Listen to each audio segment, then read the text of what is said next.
ಕನ್ನಡ ರಾಜ್ಯೋತ್ಸವದ ಹೊತ್ತಲ್ಲೇ ಎಂಇಎಸ್ ಅವರು ಪ್ರತಿ ವರ್ಷ ಕೂಡ ಬಾಲ ಬಿಚ್ಚೋದನ್ನು ನಾವು ಕೇಳ್ತಾ ಇರ್ತೀವಿ, ನೋಡ್ತಾ ಇರ್ತೀವಿ. ಈಗಲೂ ಅಷ್ಟೇ ಹೊಸ ನಾಟಕ ಶುರು ಮಾಡಿದ್ರು ಅನ್ನೋದರ ಡೀಟೇಲ್ಸ್ ಲಭ್ಯ ಆಗ್ತಾ ಇದೆ. ಬೆಳಗಾವಿ ಜಿಲ್ಲೆಯ ನಿಪ್ಪಾಣಿ ತಾಲೂಕಿನ ಕೊಗನೊಳಹಳ್ಳಿ ಗಡಿಯಲ್ಲಿ ಶಿವಸೇನೆ ಪುಂಡರ ಉದ್ದಟತನ. ಮಹಾಗಡಿಯಲ್ಲಿ ಶಿವಸೇನೆ ಪುಂಡರ ಉದ್ದಟತನಕ್ಕೆ ಸಂಬಂಧಪಟ್ಟಂತಹ ಮಾಹಿತಿ ಇದು. ನಿಪ್ಪಾಣಿ ತಾಲೂಕಿನ ಕೊಗನೊಳ್ಳಿ ಗಡಿಯಲ್ಲಿ ಆಗಿರುವಂತಹ ಗಲಾಟೆ.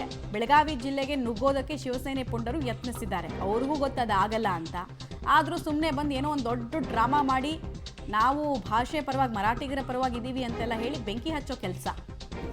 ಕೊಲ್ಲಾಪುರ ಜಿಲ್ಲಾಧ್ಯಕ್ಷ ಅಂತ ಈ ಶಿವಸೇನೆದು, ಆತನನ್ನು ಸದ್ಯಕ್ಕೆ ವಶಕ್ಕೆ ಪಡೆಯಲಾಗಿದೆ. 50 ಜನ ಗುಂಪು ಕಟ್ಟಿಕೊಂಡು ಈ ಟೀಮ್ ಬಂದಿತ್ತು. ಪುಂಡಾಟಿಕೆಗೆ ಬ್ರೇಕ್ ಹಾಕಿದ ಬೆನ್ನಲ್ಲೇ ಬಂದ ದಾರಿಗೆ ಸುಂಕ ಇಲ್ಲದಂತೆ ವಾಪಸ್ ಆಗಬೇಕಾಗಿ ಬಂತು.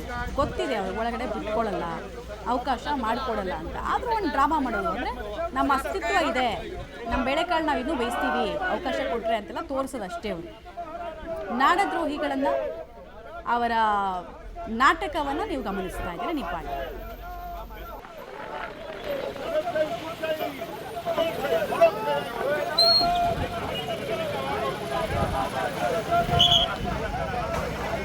हमारे साथ संयुक्त मांगे बढ़ो, हम तुम्हारे भवानी भवानी करायचं काय, या कर्नाटक सरकारने करायचं काय.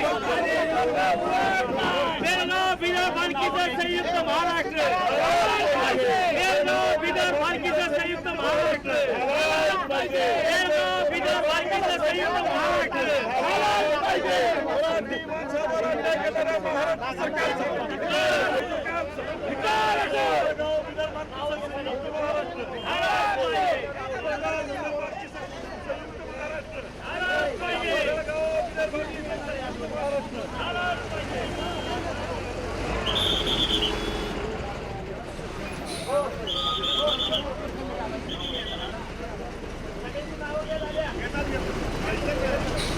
हमारे साथ संयुक्त मांगे बढ़ो, हम तुम्हारे